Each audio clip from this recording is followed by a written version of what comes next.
The leak of a draft Supreme Court opinion. The Supreme Court. The court that dark money built. Breaking news at the Supreme Court. The landmark Roe v. Wade case. A woman's constitutional right to an abortion. My body, my choice. And Leonard Leo, who really is responsible for helping Trump fill the Supreme Court. A Supreme Court decision with dramatic consequences. The justices ruling 5-4. You look at the decisions like Shelby County that attacks voting rights, and then you look at the dark money cases like Citizens United. It's not just us. The court is not in order. This is Senator Sheldon Whitehouse, and welcome to Making the Case.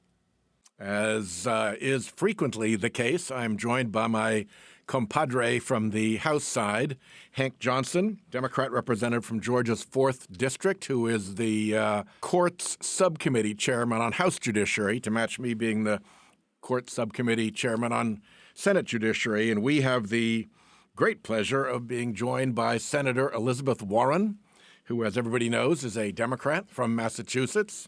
And she originally proposed a new agency, the Consumer Financial Protection Bureau, back in 2007 while she was a law professor. Now she's in the Senate. The CFPB has become real, and it has provoked considerable litigative interest by the right wing and corporate powers. So we're looking at some cases in this coming term of the Supreme Court. So why don't we lead off by you, Elizabeth, telling us what the CFPB is all about. Okay. Set the stage. All right. Let's set the stage. All right. So go back to all of the 20th century and first decade of the 21st century and a little beyond.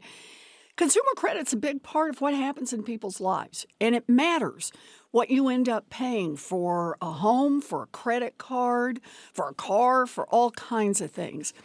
And the deal is the United States actually has a lot of laws and had a lot of laws back then to protect people from getting cheated.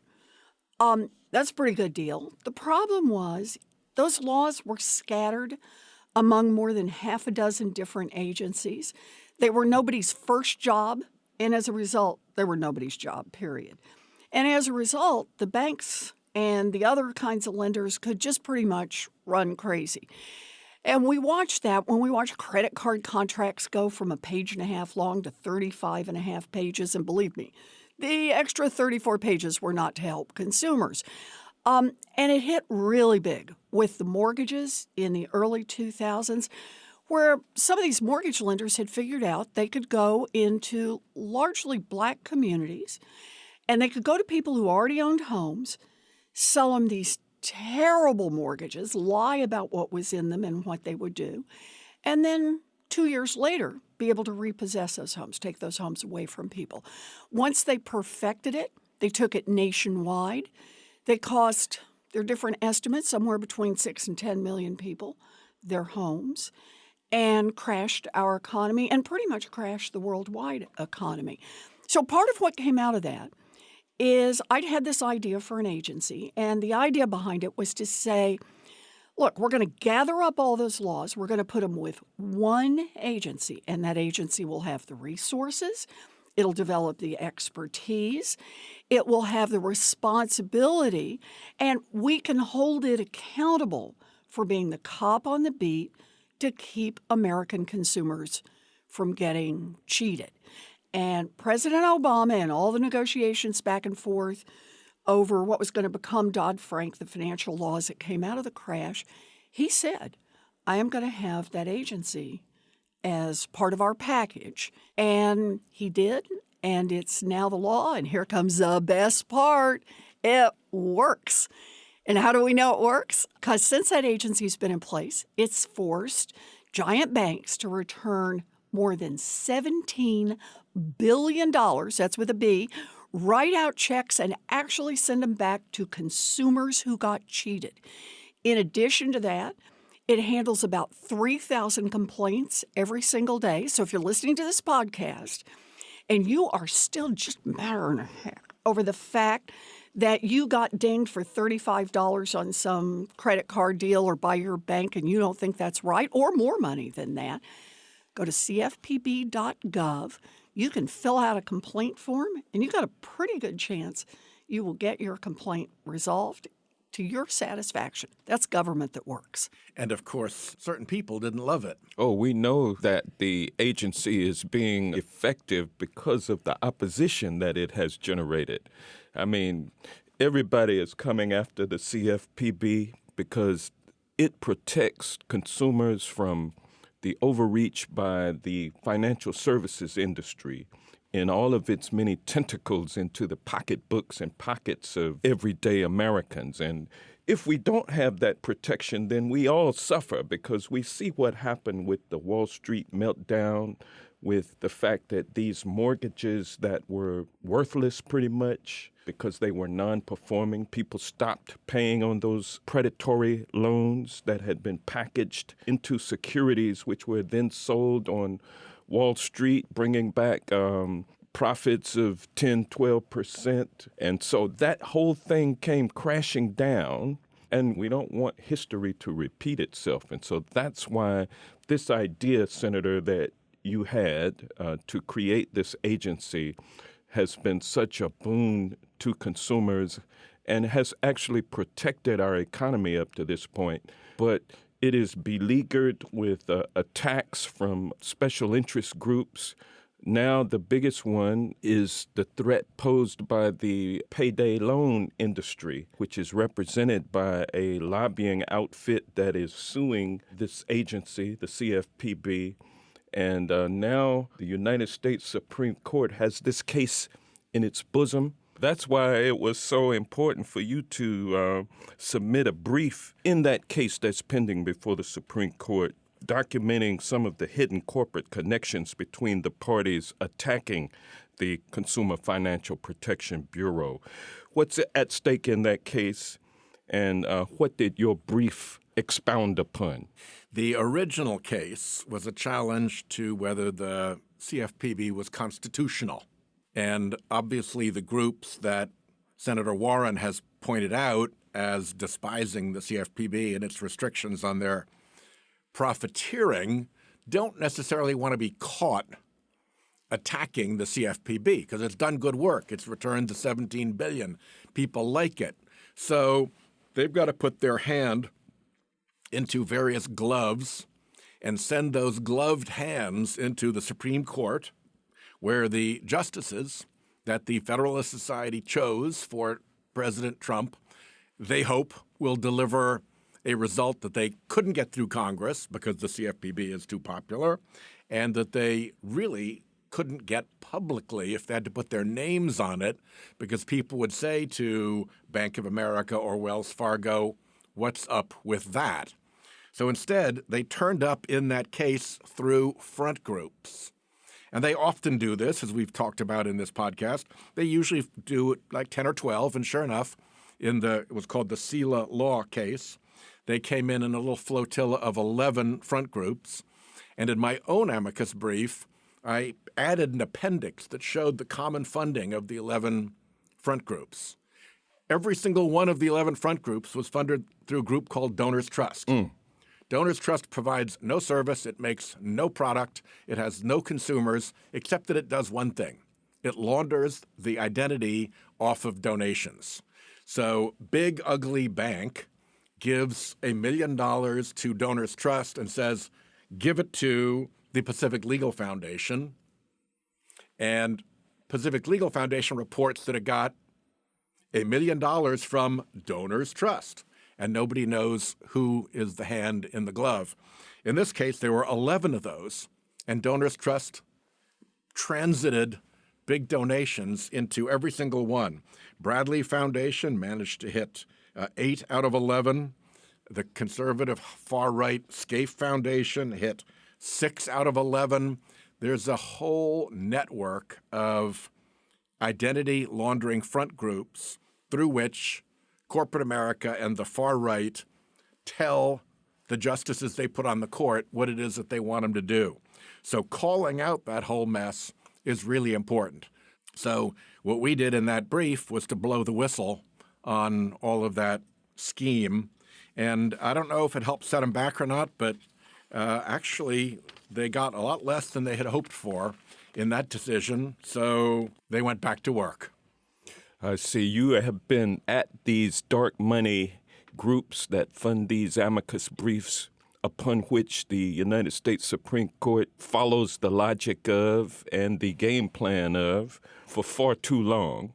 And so I'm glad that you are dead on, Senator Warren, about this case that is now pending before this court, which has been so corrupted by dark moneyed interests. Can you tell us about that case and what the consequences would be if the Supreme Court rules in favor of that lobbying group which represents payday lenders? Yeah, so let's start with payday lenders. Not everybody who's listening to us may be entirely familiar with payday lenders. So these are the outfits that set up in mostly very modest neighborhoods, working class neighborhoods. And they offer, if you're a little short, to lend you money for 2 weeks at what are often stunning rates of interest. But okay, they make a little money doing that. But here's their big hope. At the end of 2 weeks, you won't be able to pay it back 100% in full because they won't take any partial payment, only 100% in full. So you borrow $250. If you've got $240, nope, they won't take it. But they'll roll you over for 2 more weeks. It's just that it's going to cost you money to roll over. And where they make their big money is they get a group of people who roll over 2 weeks after 2 weeks after 2 weeks, so that it is not uncommon for the subset that come to the payday lenders to have paid for years on a loan. We'd run into people who, on a $250 loan, have paid week after week after week for a year, for 2 years, for 3 years, and guess how much they owe? They still owe $250. Interest rates often clock in at 200%, 300%, 400%, 1,000%. So needless to say, the CFPB is ready to go after these guys. They did their homework, their research, and they're going to put some restrictions on them. And this industry, fight back, fight back, fight back. This case in the United States Supreme Court is like their last Hail Mary, because fight back, fight back, fight back, but they lost. But now they're in Supreme Court. So here's their argument in the Supreme Court. They said, whoa, we went back and looked at this consumer agency, and we noticed that the consumer agency is not funded through Congress and the appropriations process. It is funded through ultimately kind of bank fees. Which Congress set. Which Congress told them to be funded that way, right? And they said, that's got to be unconstitutional. Now, there are 2 problems with that. The first one is there's nothing in the Constitution that says Congress can't tell you to get your funding through fees. But the second thing is CFPB is funded exactly the same way that the Federal Reserve Bank is funded. Oh, and the Office of the Comptroller of the Currency. Oh, and the FDIC and the credit union regulator. In other words, just dating back to the very first banking regulator, 1863, Congress has always said banking regulators are going to be regulated not through appropriations. Why? Because we don't want them as part of this smarmy political process. We recognize banks have lots of power. So we're going to put them outside the appropriations process, and we're going to say, you guys do this through banking fees, get what you need. And obviously, if Congress doesn't like it, if they think somebody's out of line, they can always change the law and change how they do it. But that's how Congress has set it up, always set it up that way. And here comes the best part. It's not just banking regulators that are funded that way. Social Security and Medicare are funded outside the appropriations process. They're funded through the money you pay into Social Security and Medicare. So what we've got right now in this case in the Supreme Court, this turns out to be a big, big case, is that this group is coming in and saying, declare the CFPB unconstitutional, and they run the risk of declaring the entire banking regulatory system unconstitutional and Social Security and Medicare while they're at it. Now, maybe their intent is just to slice off the CFPB, right? Because it does cost these banks a lot of money. Then again, for guys who really don't like government, for guys who really don't like paying taxes, for guys who really think that a government on the side of the people is a threat to their power and their vision of America, I don't know how they feel about that kind of expanded view of what the Supreme Court could end up doing here. But all in all, this is a big deal. So your description of the ordinary American who got stuck owing $250 year after year, paying interest on it, but never being able to pay the principal back, calls to mind our recent Finance Committee investigation, which showed that Clarence Thomas borrowed $250,000 and paid only interest year after year after year. And then the wealthy friend who loaned him the $250,000 apparently didn't require that the $250,000 principal ever be repaid.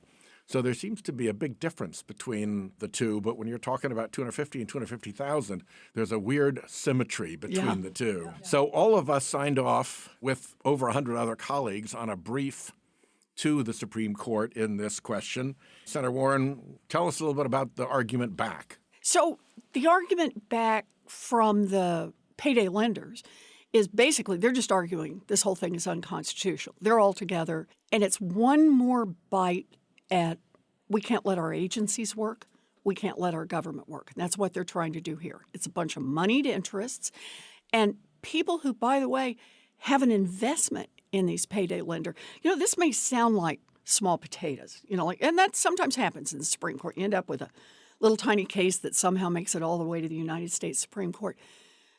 Payday lending is big dollar business. This is billions of dollars over time that changes hands that these people suck out of the pockets of the working poor.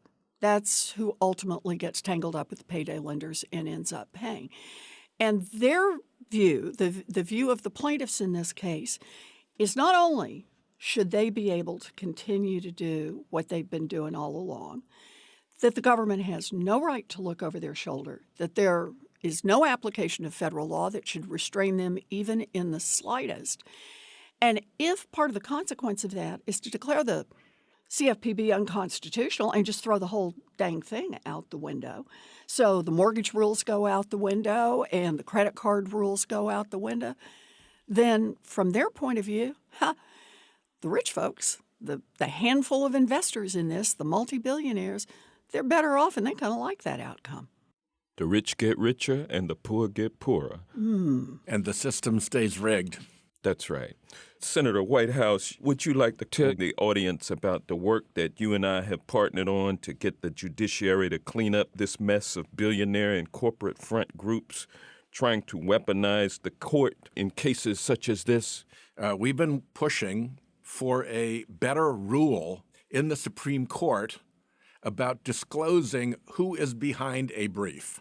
The way the Supreme Court lets it work right now is that the only funding that has to be disclosed is who actually paid for the binding and the printing and the distribution of the brief, which is a $5,000 to $10,000 operation.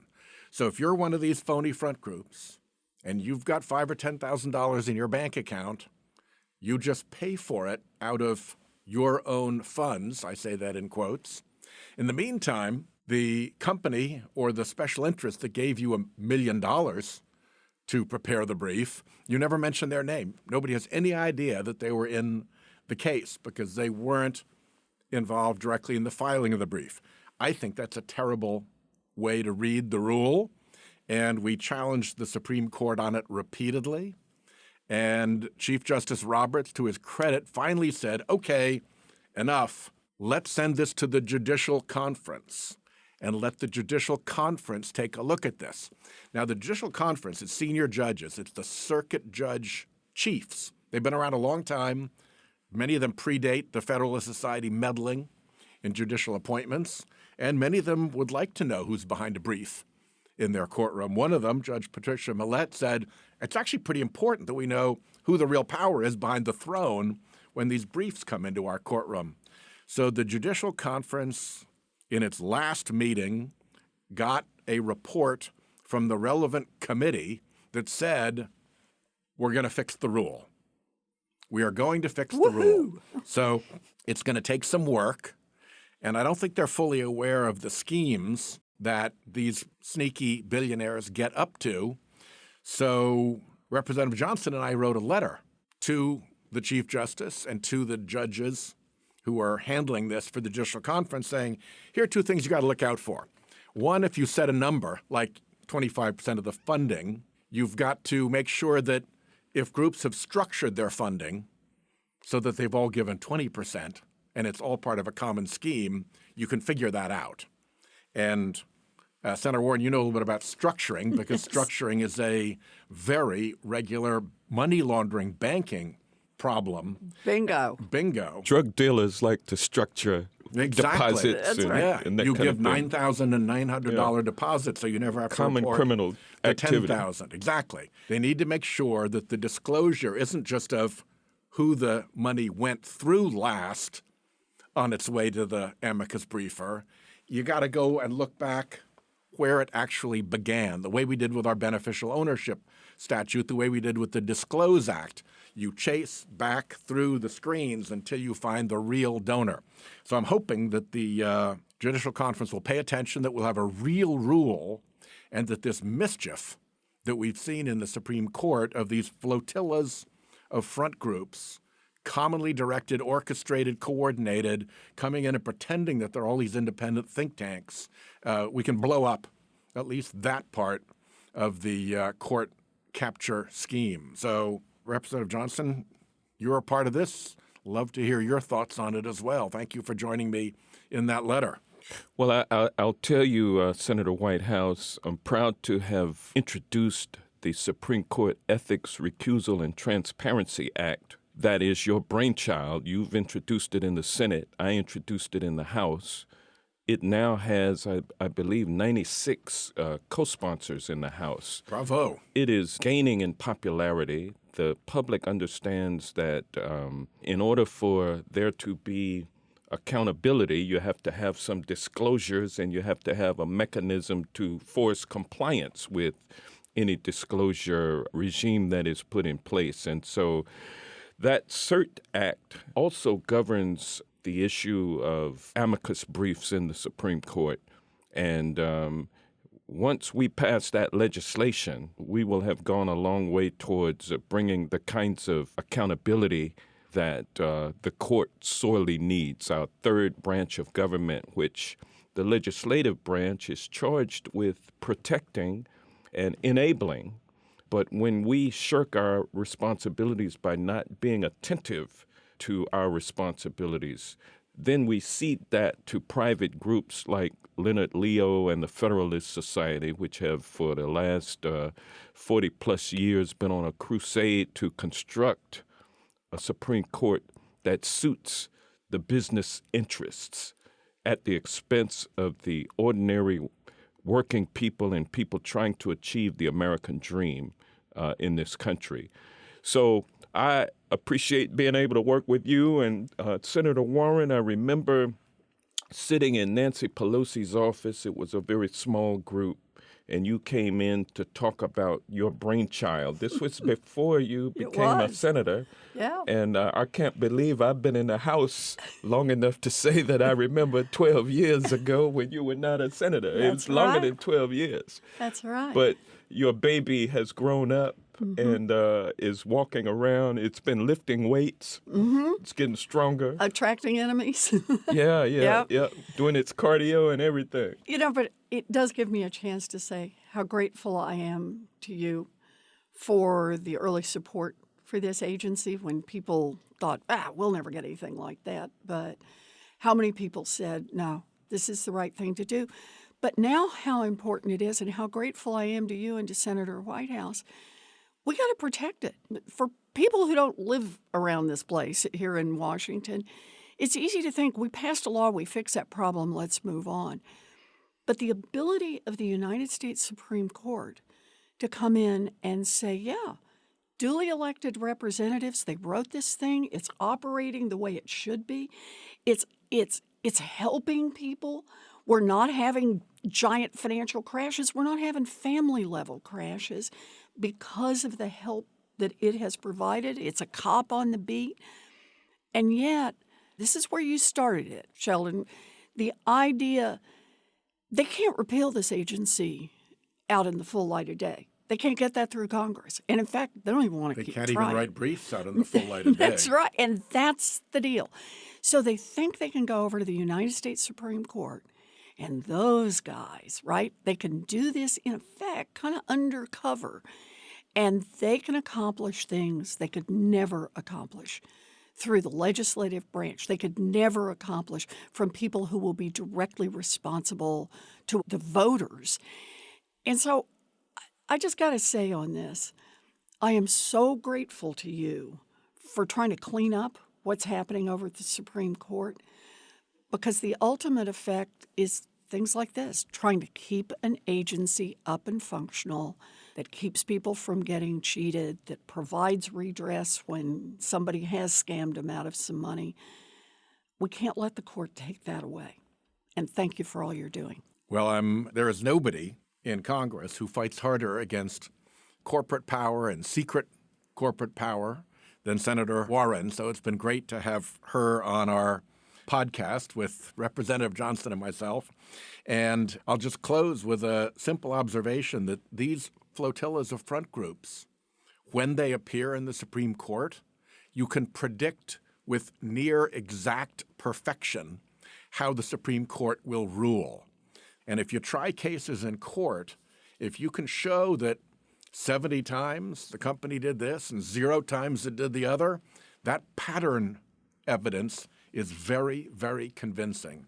And the pattern evidence of what these front groups have done, or more likely what the billionaire and corporate interests behind them have done, plays out in regular people's lives all the time in decisions that take away their rights and take away their protections. So with that, thank you, Senator Warren. Thank you, Representative Johnson.